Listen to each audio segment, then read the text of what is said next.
chers collègues, chers étudiants, chers doctorants, chers assistants, bonjour. Ravi d'être là parmi mes collègues de la faculté de sciences juridiques, économiques et sociales à Bagdad.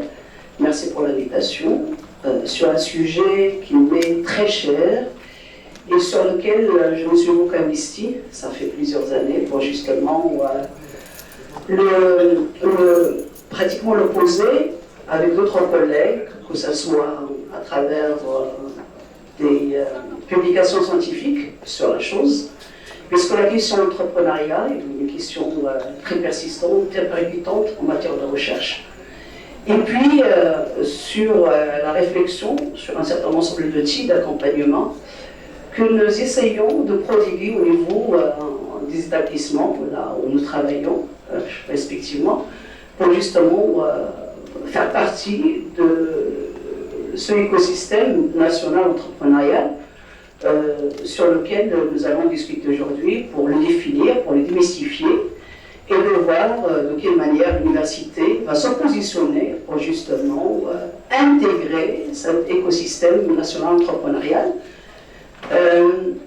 J'aimerais, avant de commencer, remercier les intervenants qui ont répondu présents, qui ont donné de leur temps, de leur expérience, justement pour...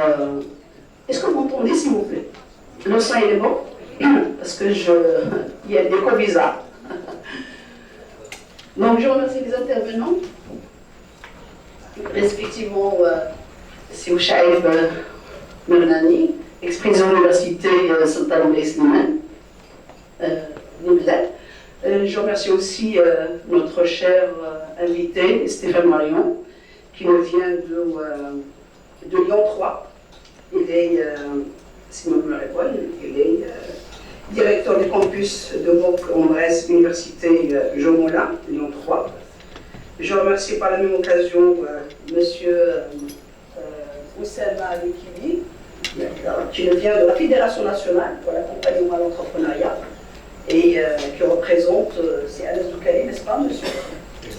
Exactement. Et puis, je remercie, c'est Anas Tali, notre expert, qui va nous illuminer sur un certain ensemble de questions qui se lient de près et de loin à la question entrepreneuriale. Chère assistance, il y a une réalité, il y a des faits, et il y a un questionnement central. La réalité, c'est que ça fait 30 ans que l'État engage des programmes d'accompagnement à l'entrepreneuriat. Je suis un petit peu vieille, puisque j'ai assisté à la première expérience d'accompagnement à travers le Conseil national d'aide aux gens entrepreneurs, et puis par la suite, il y avait d'autres expériences. Je ne veux pas poster un jugement sur l'expérience pour dire que la plupart ont été soumis à l'échec, mais c'est une expérience qui a été capitalisée, qui a été reprise pour justement relancer davantage, tout d'abord un débat sur la stratégie nationale à l'entrepreneuriat, et puis sur les outils, que ce soit à travers les institutionnels ou carrément par le milieu socio-économique, à travers ses représentants, par exemple la Confédération générale des entreprises, ou carrément à travers actuellement beaucoup de structures qui ont mis le jour pour justement appuyer, sensibiliser, valoriser, accompagner, éduquer et ainsi de suite sur la question entrepreneuriale. Donc il y a des initiatives qui ont été lancées par les universités, d'accord, donc dans beaucoup d'universités. Justement, dans l'éducation à l'entrepreneuriat, vous êtes des étudiants, vous avez certainement suivi un cours sur l'entrepreneuriat, que ce soit le cursus licence ou carrément cursus master, ou maintenant, dernièrement, il y a beaucoup de recherches doctorales qui se font sur l'entrepreneuriat et pratiquement tous les aspects qui concernent l'entrepreneuriat. Bien entendu, on a demandé à ce que l'université intègre l'écosystème entrepreneuriat national parce que c'est légitime. Nous allons tout à l'heure avec les éminents intervenir peut-être à travers des collègues qui sont là, qui ne sont pas nécessairement ici, mais ils vont être interpellés pour justement partager, soit au niveau d'expérience ou carrément au niveau de cette application, ou carrément ce positionnement que l'on veut donner à l'université, nous allons nous poser la question, est-ce que le positionnement est illégitime? Est-ce que c'est notre troisième mission, comme on le dit? Vous avez la mission d'enseigner, vous avez la mission d'encadrer de recherche, mais est-ce que notre mission, c'est aussi éduquer l'entrepreneuriat, promouvoir l'entrepreneuriat, accompagner les porteurs de projets? Ça, c'est une question à laquelle nous allons essayer de répondre, puisque c'est pratiquement le questionnement central. Donc, on a demandé à intégrer l'université dans cet écosystème national, bien entendu, mais ce écosystème national, il a beaucoup de problèmes, il est complexe. Donc, c'est pour cette raison, je salue le comité scientifique par rapport à la réflexion qu'elle a faite sur l'émergence de nouveaux modèles, d'accord, à l'entrepreneuriat étudiant, bien étudiantin et nouveau. Pourquoi? Parce que c'est une question qui s'impose et c'est une question déterminante. Donc, et c'est pour cette raison, j'enchaîne maintenant sur les contraintes, ou bien sur les constats. Le constat, et là je reprends l'intervention de Sichami tout à l'heure, sur la fenêtre démographique et sur le dividende démographique, c'est que vous savez que vous êtes 300 000 étudiants qui occupent chaque année le marché de l'emploi. Donc potentiellement, vous allez occuper le marché de l'emploi, ça ne veut pas dire que tout le monde va être inséré. Ça c'est le premier constat et la première réalité. Elle est pesante, elle est bienveillante, je ne pourrais pas répondre. Et puis le deuxième constat, c'est qu'on s'est appuyé sur le potentiel des toutes petites entreprises, des moyennes entreprises. Vous savez, les grandes entreprises, ils ont leur propre mécanisme d'être appuyées, d'être soutenues pour justement être dans la croissance ou carrément être dans le développement. Mais on a beaucoup compté sur le potentiel, mais ce potentiel des toutes petites entreprises n'est pas croissant. D'accord? Donc ils n'arrivent pas quand même à aspirer tout ce qui sort des universités. Et puis le troisième constat, c'est que le secteur économique ne suit pas. D'accord? Donc c'est pour cette raison, il y avait toujours un amalgame, ou carrément il y avait un débat, d'accord? Je dirais un débat qui n'était pas sain, qui ne le sait pas. Donc l'entreprise nous dit que malheureusement l'université ne produit pas des profils adéquats, d'accord, qui puissent répondre à ses besoins. Donc il y a problème de compétences. Et l'université dit que notre rôle, ce n'est pas de former des gens que nous allons mettre dans le marché de l'emploi. Nous ne le formons pas pour l'employabilité, ou bien pour que les universitaires de l'URIA soient repris dans le marché de l'emploi automatiquement.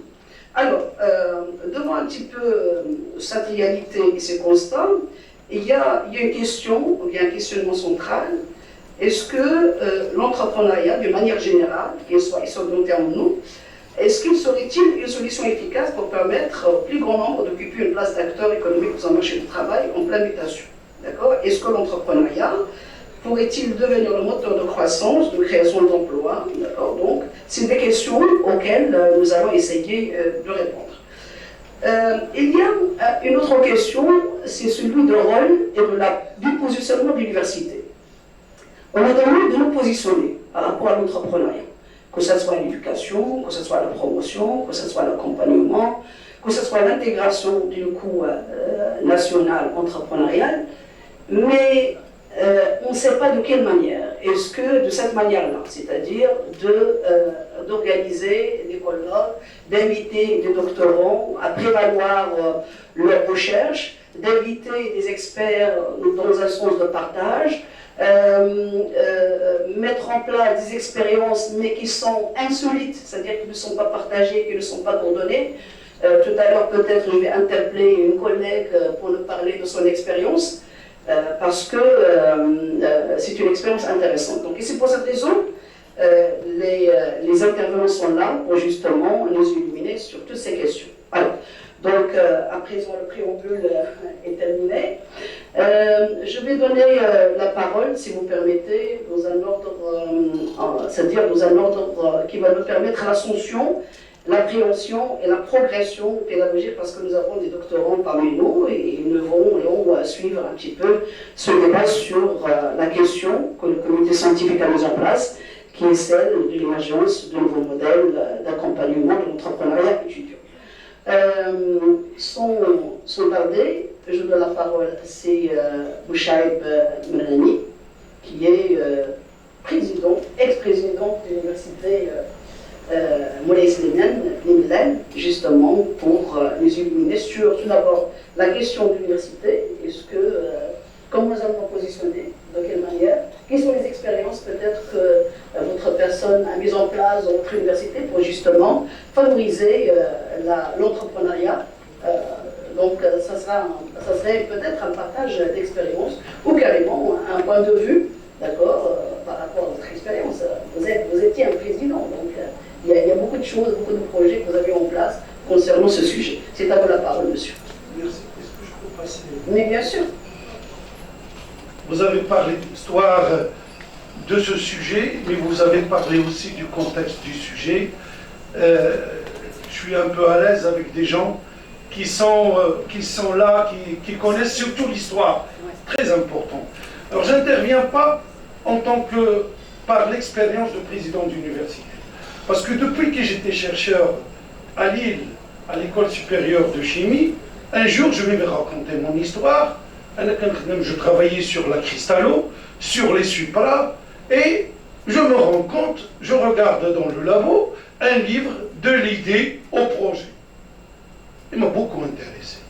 Je l'ai pris, je l'ai gardé, j'ai demandé au directeur, j'ai dit ça prends-le, ce n'est qu'un industriel qui l'a laissé là. Je l'ai pris. Mais ce livre-là m'a vraiment pris beaucoup de temps dans mon état d'esprit. Et quand je suis devenu au département de chimie, je ne pensais pas vous raconter l'histoire, mais je pense que c'est une histoire de sensibilisation qui peut apporter mieux que des choses qu'on a pompées ailleurs et qu'on les a essayé d'inculquer dans notre contexte. Et je pense que c'est ça le problème. Et tout à l'heure, j'ai parlé à notre partenaire de Lyon et je lui ai dit, on fait de bonnes choses à Lyon et en France, mais pourquoi ça n'avance pas comme la Chine? Donc, on reviendra là-dessus. Et il m'a répondu vraiment avec clairement et avec une réalité, je le remercie. Ça va, c'est long à discuter. Donc, alors je retourne.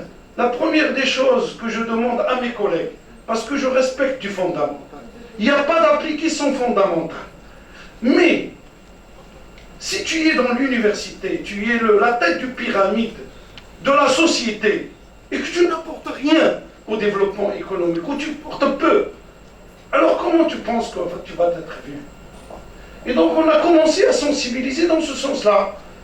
Et on a essayé de créer une filière de chimie de formulation pour formuler. Et il y avait beaucoup de fondamentaux là-dessus. Et beaucoup de laboratoires ont valorisé ce qu'ils faisaient.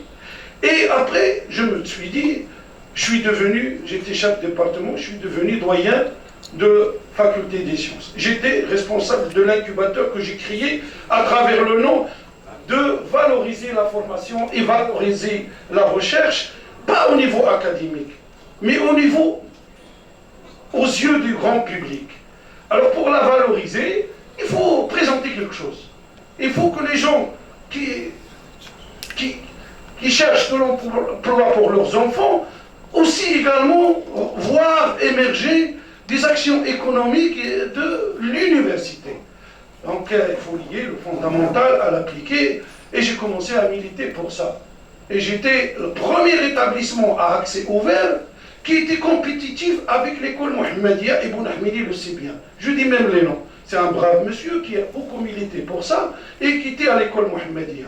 Et on est devenu accès ouvert fac des sciences compétitif à l'école Mohammedia.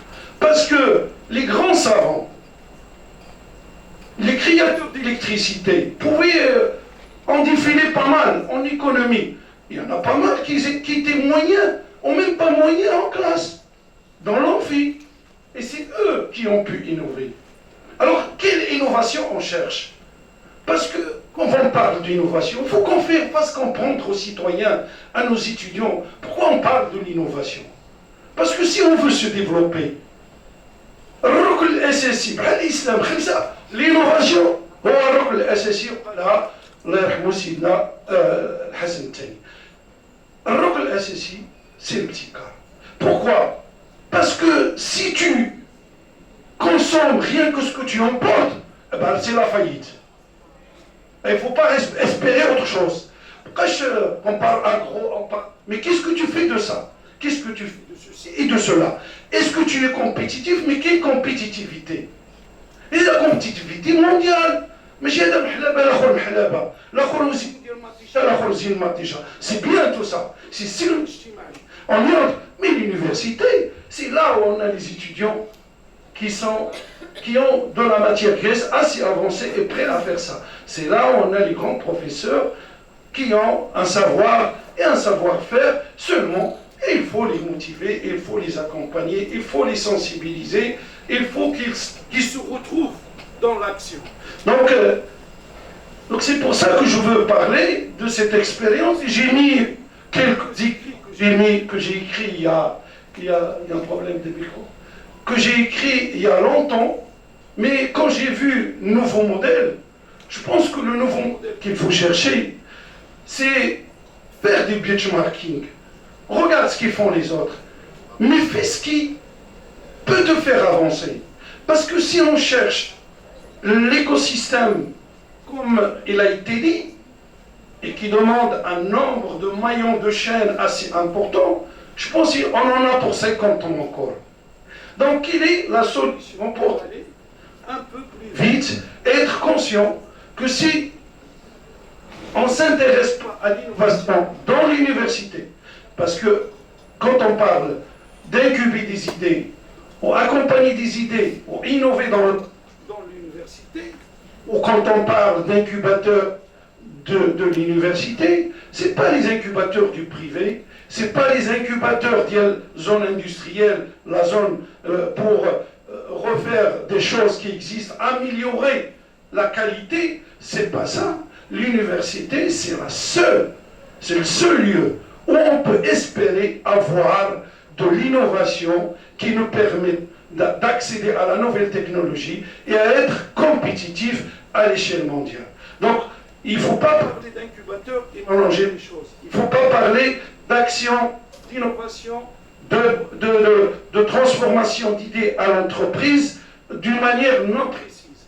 À l'université, on est en train de parler de l'entrepreneuriat, de l'innovation dans l'université. Et c'est dans l'université qu'on peut avoir la clé de la compétitivité et le développement économique et social du pays. Donc, s'il vous plaît, est-ce que tu peux me faire... J'ai déjà dit une bonne partie, et donc c'est pour ça que je voulais,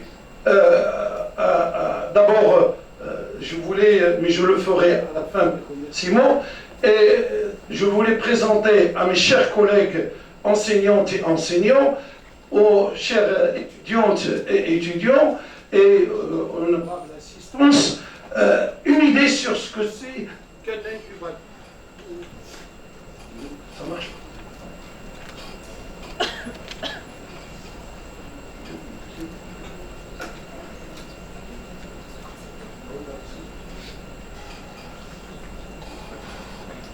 Excusez-moi, je peux toujours continuer à parler, et si ça ne marche pas, et le temps est achevé, je passe. Et vous le faites bien. Non, mais c'est parce que je vous dis, je ne dis pas comme expérience d'un président doyen, mais d'un prof universitaire qui est convaincu, depuis que j'étais étudiant, qu'il faut, et c'est vrai, comme il a dit le chef de département, et c'est le projet où on testait ce qui est fait pour ceci, on peut être trop fort dans la vision, la façon de voir, la façon de faire, au niveau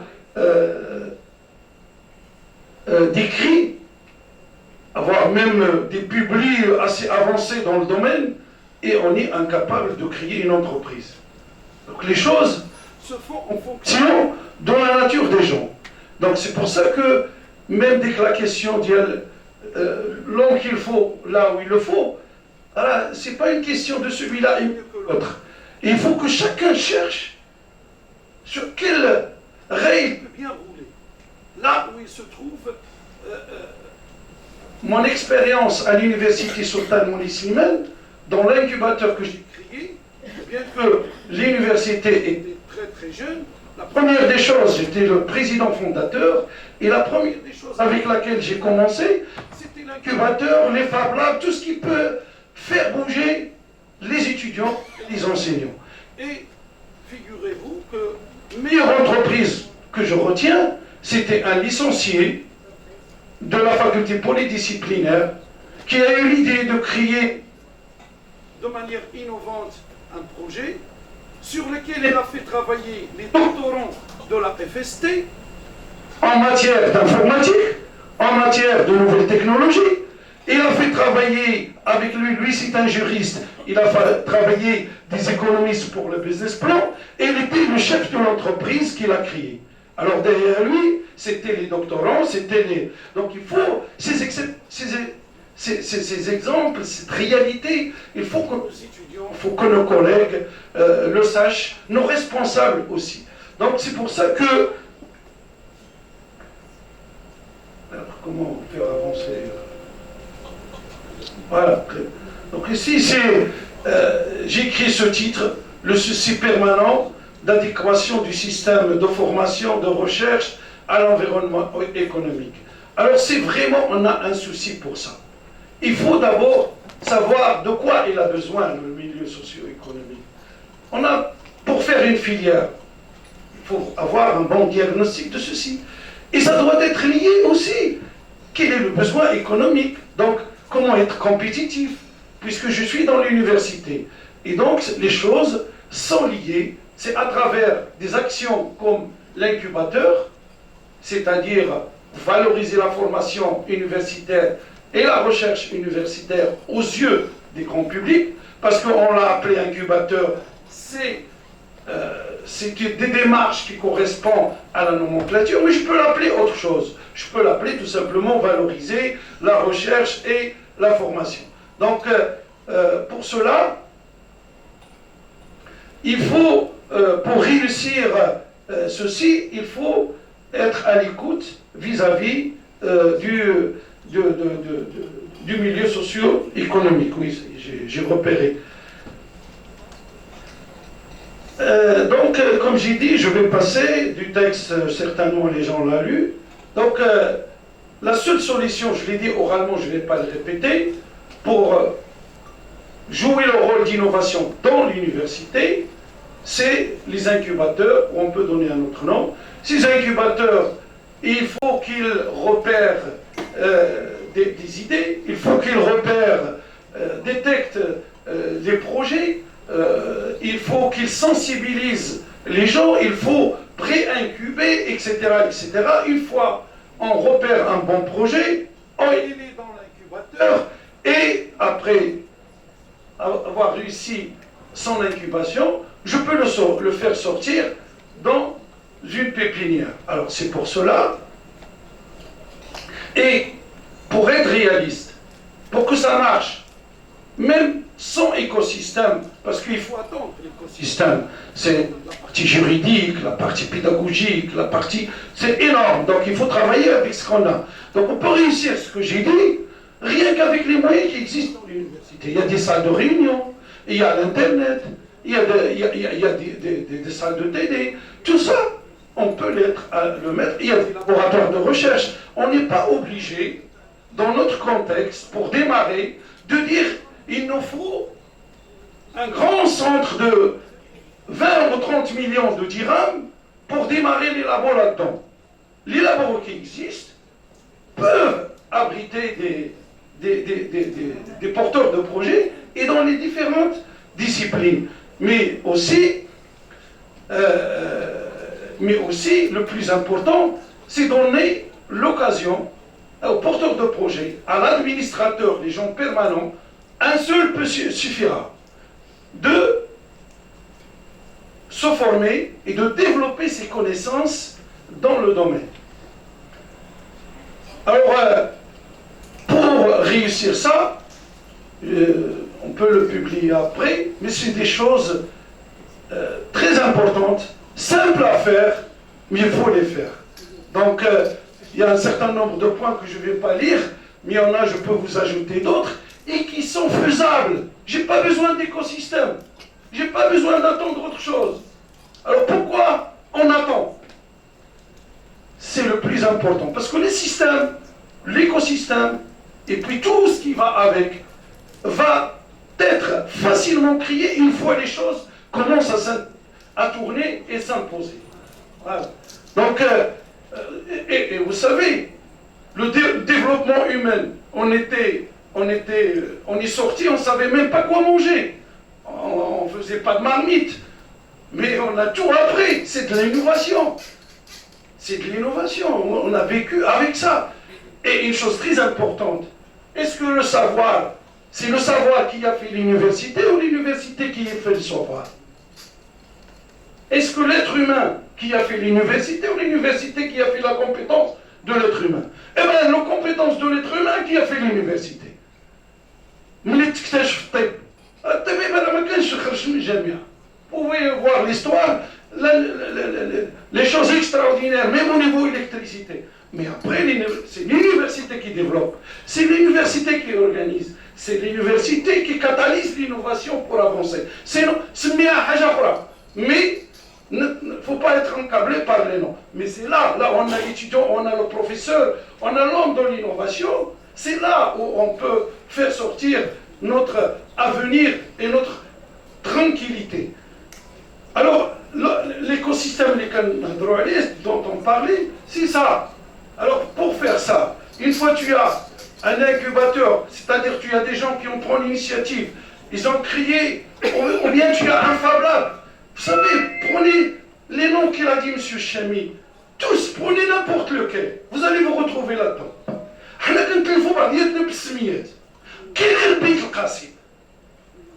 Mais moi, je suis mordu. Vous savez, 40 ans de carrière, on tourne sur toutes les actions autour du pot. Ça, c'est pas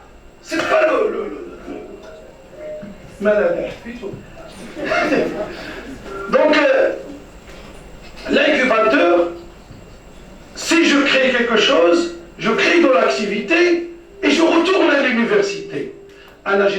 J'ai beaucoup apprécié, vous savez, M. Chami, c'était lui, quand il était ministre de l'Industrie, qui a lancé le projet des cités d'innovation avec les universités. Et donc, ces cités d'innovation, c'est ça. Parce que dans ces cités d'innovation, quand je visite par exemple d'Agadir, ou celui que j'ai créé à ma manière à Bni Mellal, eh bien vous savez que une fois tu as une idée, tu crées une entreprise à travers l'une, mais il n'a que des stagiaires. Il fait une relation extraordinaire avec les étudiants. Et c'est eux qui deviennent convaincus. Ben, je vais arrêter. Et c'est eux, sauf que le public s'il me demande.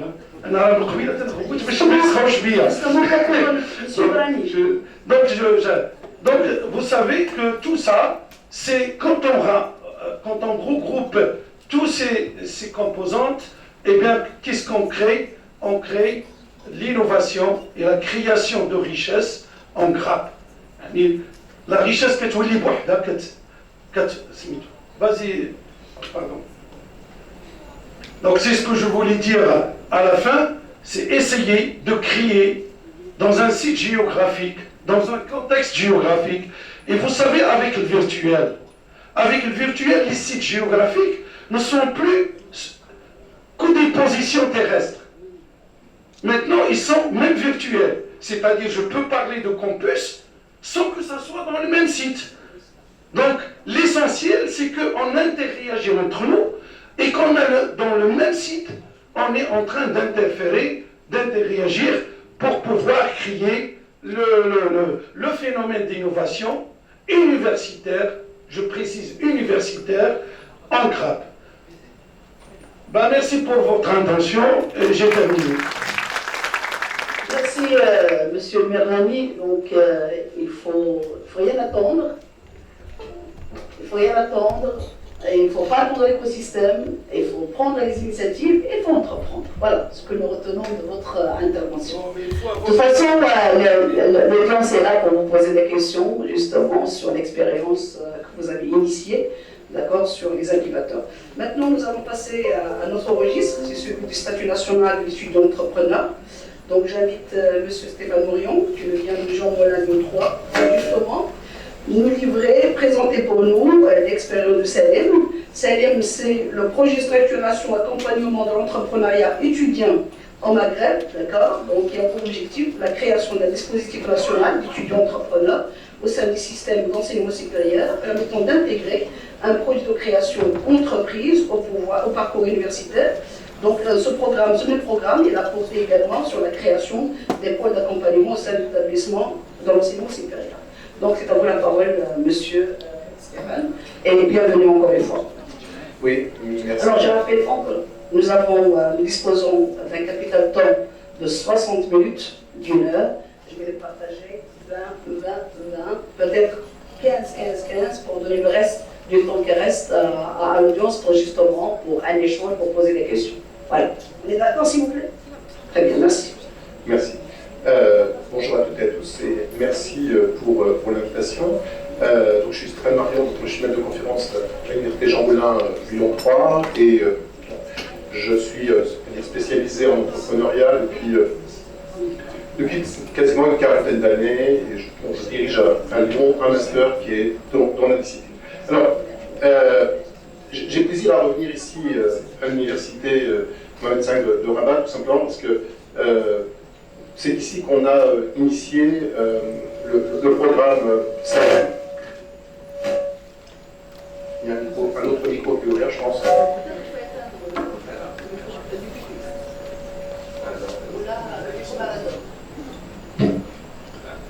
Voilà, je pense que ce sera mieux. Alors, juste deux mots sur le programme de SALEM, donc structuration et accompagnement de l'entrepreneuriat étudiant au Maghreb. C'est un programme qui est un programme expérimental qu'on a développé entre 2017 et 2021, donc avec, je dirais, sous l'initiative de l'AUF et avec l'aide de l'Europe. Ce programme, il avait pour objectif d'essayer de mettre en place au Maroc et en Tunisie les conditions du développement d'un entrepreneuriat étudiant, au travers notamment du développement du statut national d'étudiant entrepreneur et la mise en place de pôles d'étudiants. Je pense qu'il y a un autre micro ouvert, je pense.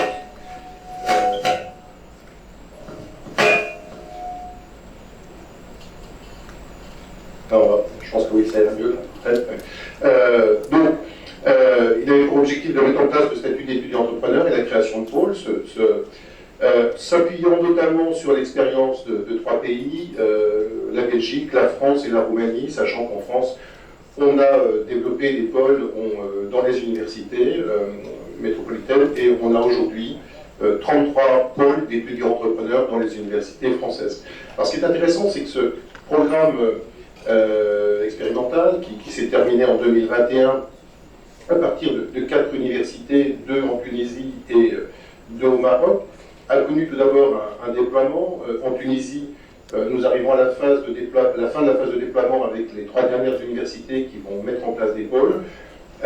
Au Maroc, je crois que c'est un développement un petit peu différent et je pense que c'est en cours. Mais ce qui est intéressant, c'est que cette expérience, elle a conduit à développer ce type d'approche dans 9 nouveaux pays dans un premier temps, et ensuite il y aura un développement un peu plus large au niveau de la francophonie, donc toujours avec l'aide de l'AUF, donc sur le cadre d'un programme qui s'appelle le programme Entreprendre de l'AUF.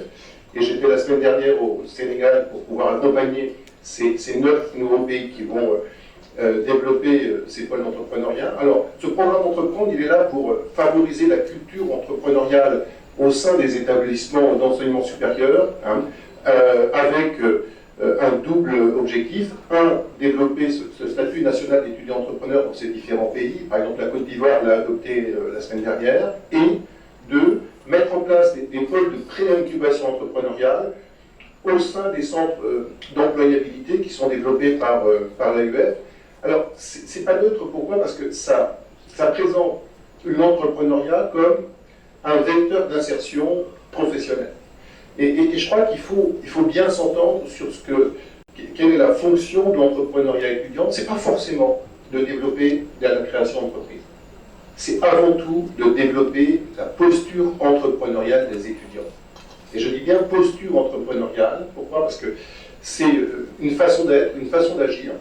Et on peut être entrepreneur de plein de façons différentes. Moi, je considère que je suis un entrepreneur dans la fonction publique. En 20 ans, avec les équipes avec qui je travaille, on a développé plein de choses à l'université. Et on a même développé un centre d'entrepreneuriat aujourd'hui assez conséquent au niveau de l'université de Lyon qui permet une diffusion d'un savoir entrepreneurial. Alors l'objet de ma présentation, c'est de vous donner quelques points de repère sur les enseignements que nous avons tirés de ce programme Salem et enseignements sur lesquels on s'appuie pour pouvoir prolonger l'aventure au travers du programme Entreprendre de l'AEF.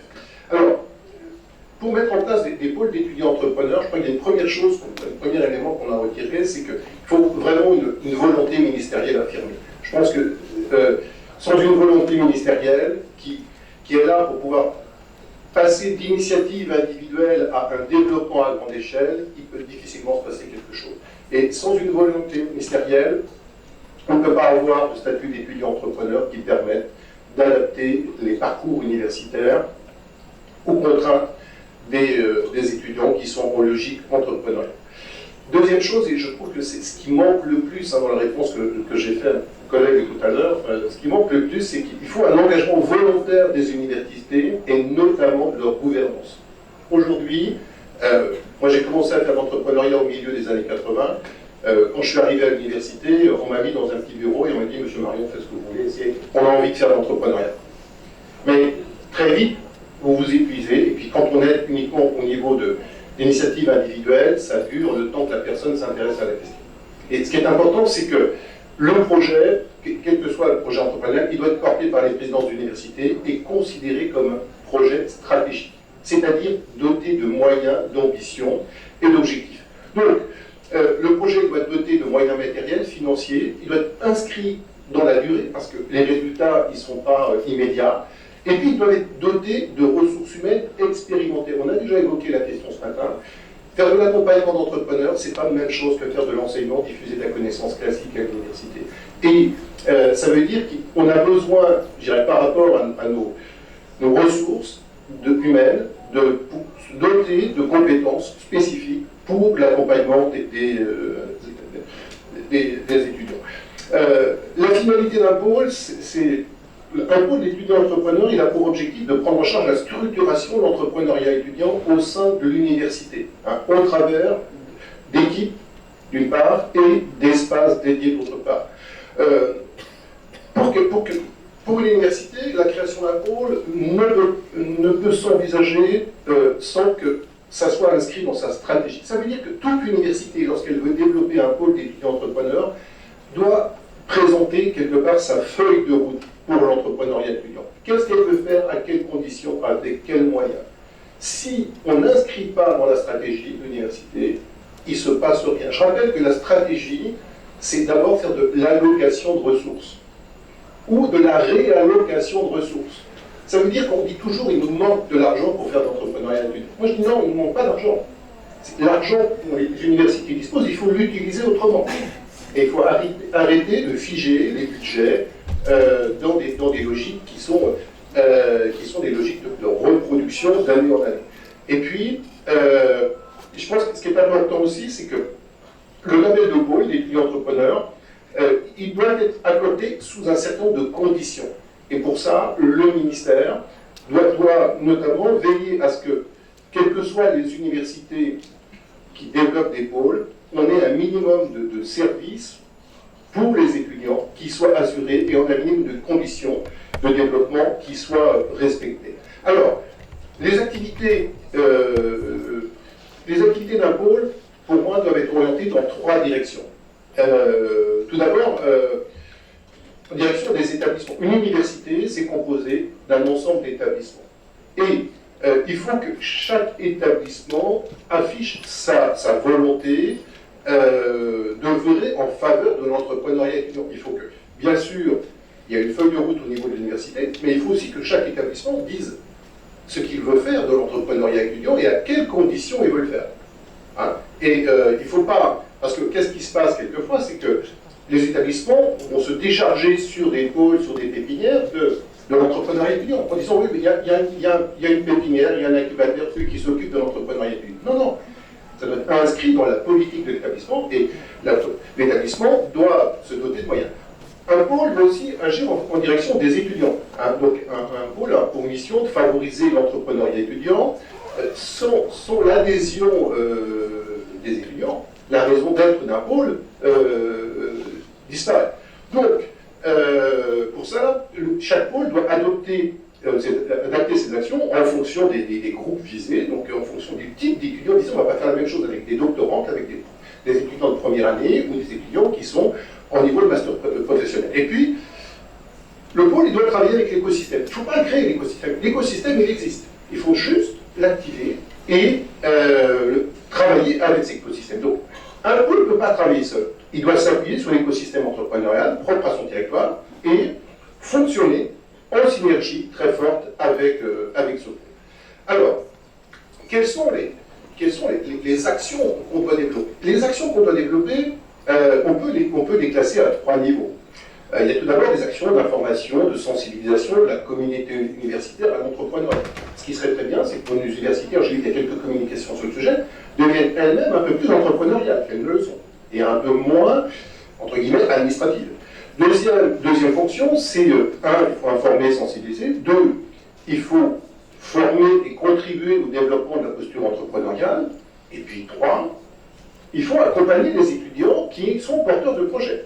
Mais ces 3 niveaux d'intervention qui sont différents. Et ces 3 niveaux sont complémentaires. On a tendance uniquement à se consacrer, quand on parle d'entrepreneuriat étudiant, au 3e niveau. L'accompagnement, on dit qu'il faut mettre des espaces de coworking, il faut mettre des pépinières, mais ça ne suffit pas. Il faut d'abord développer une culture entrepreneuriale. Il faut ensuite doter, outiller les étudiants pour qu'ils puissent ensuite raisonner, travailler en logique entrepreneuriale. Et puis après, on met les outils d'accompagnement. Quand vous créez des pôles dans les universités, je crois qu'il faut aussi que ces pôles s'imposent comme des acteurs de référence dans le domaine de l'entrepreneuriat étudiant. C'est-à-dire qu'un pôle doit être un élément fédérateur. Hein, il doit être l'acteur central du statut national d'étudiant entrepreneur. Hein, et c'est important que ce soit les pôles d'étudiants entrepreneurs qui accordent ce statut et non pas chaque établissement selon leur bon vouloir. Parce qu'il faut qu'il y ait une politique nationale. Ensuite, un pôle il doit être capable de travailler avec l'ensemble des acteurs qui sont impliqués sur le territoire. Ça veut dire qu'un pôle il doit être quelque part la porte d'entrée de l'entrepreneuriat étudiant à l'université. Et puis, ça doit être une structure relais de la gouvernance de l'université pour déployer ses plans d'action, sa politique, en faveur de l'entrepreneuriat étudiant. Alors, comment les pôles doivent-ils fonctionner pour s'organiser pour que ça fonctionne? Tout d'abord, ce qui est important quand vous créez des pôles, il faut que vous ayez des relais dans chaque composante de l'université. Avoir des relais de chaque composante de l'université, ça veut dire quoi? C'est qu'il faut créer dans chaque composante de l'université des référents qui vont, entre guillemets, porter la bonne parole entrepreneuriale. Ensuite, il faut que les pôles puissent développer des conventions avec les acteurs de l'écosystème pour pouvoir fonctionner en toute agilité avec ces acteurs de l'écosystème. Et puis, il faut aussi qu'ils travaillent en réseau avec les structures d'appui. C'est-à-dire qu'on ne va pas tout faire dans une université. Ce qui est important, quelquefois, c'est juste qu'on ouvre les portes de l'écosystème qui est déjà doté de structures et de moyens. Et puis, il est clair que les pôles vont avoir un rôle important en se rapprochant des structures de financement, parce que c'est souvent la clé de voûte du développement pour faciliter le financement des projets. Pour pouvoir développer leur action, les pôles ils doivent avoir une approche très, très pragmatique et opérationnelle. On doit sortir du modèle purement universitaire, théorique, etc. Il doit y avoir une approche pragmatique aussi bien au plan de l'information, de la sensibilisation, qu'au plan de la formation. Et je ne vais pas rentrer dans le détail parce que je vais prendre juste 2 minutes pour pouvoir rester dans le temps. Hein. Ensuite, il faut aussi une approche pragmatique au plan de l'accompagnement. Hein, il faut savoir définir des plans de communication, il faut savoir créer des communautés de suiveurs, d'accompagnateurs, de mentors, qui soient des gens professionnels, qui soient dotés de compétences adaptées. Il faut mettre à disposition, bien sûr, des espaces de coworking Mais ces espaces de coworking, il faut qu'ils vivent, il faut qu'ils soient dotés d'équipes adaptées. Il y a plein d'universités dans lesquelles je vois des espaces de coworking qui sont vides, qui ne vivent pas. Qui ne vivent pas, pourquoi? Parce qu'il n'y a personne qui les fait vivre.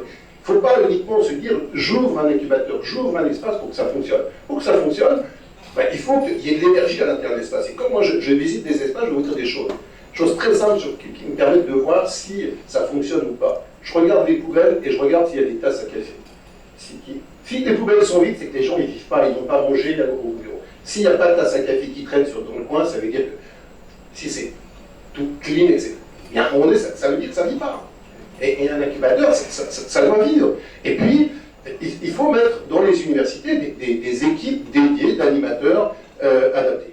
Et puis, si on veut approche pragmatique au plan d'écosystème, il faut favoriser le rapprochement avec l'ensemble des structures, avec les ONG. Il y a déjà plein de choses qui se font dans les universités. Ne faisons pas du millefeuille. Mutualisons ce qu'ils font, valorisons ce qui se fait. Il y a déjà plein de concours, il y a déjà plein d'acteurs qui interviennent. Travaillons avec les acteurs pour faire une véritable communauté universitaire en faveur de cet entrepreneuriat étudiant. Et puis, au niveau de la recherche, et je vais terminer là-dessus, si on veut que l'entrepreneuriat s'insère dans l'université, il faut que l'école offre des objets de recherche. Notamment, il est très très facile dans les universités de mettre en place des observatoires de l'entrepreneuriat, du développement de l'entrepreneuriat. Plus on aura des objets de recherche, plus on aura des enseignants qui s'intéresseront à l'entrepreneuriat, plus on aura des enseignants qui s'intéresseront à l'entrepreneuriat, plus on aura de la ressource pour développer l'entrepreneuriat. Et je pense que vous le disiez tout à l'heure, on est à l'université. N'oublions pas nos racines et on peut faire de l'entrepreneuriat tout en restant dans un contexte universitaire. Moi, j'accompagne, je prends l'exemple de Lyon. Moi, j'ai un ratio dans l'université. On commence à véritablement faire l'entrepreneuriat quand on a une création effective par an pour 1000 étudiants. À Lyon, je suis dans une université, on a 30 000 étudiants. On accompagne jusqu'à la création et au développement entre 30 et 40 projets tous les ans, portés par des étudiants. C'est à la fois beaucoup et peu. Et c'est pour ça que quand vous faites de l'entrepreneuriat étudiant, ne comptez pas uniquement les créations que vous faites. Regardez ce que deviennent les étudiants qui ont développé une posture entrepreneuriale. Ils développent une agilité qui leur permet une accélération d'insertion professionnelle. Voilà, je ne vais pas aller plus loin parce que j'ai déjà dépassé mon temps. Merci, Monsieur Marion.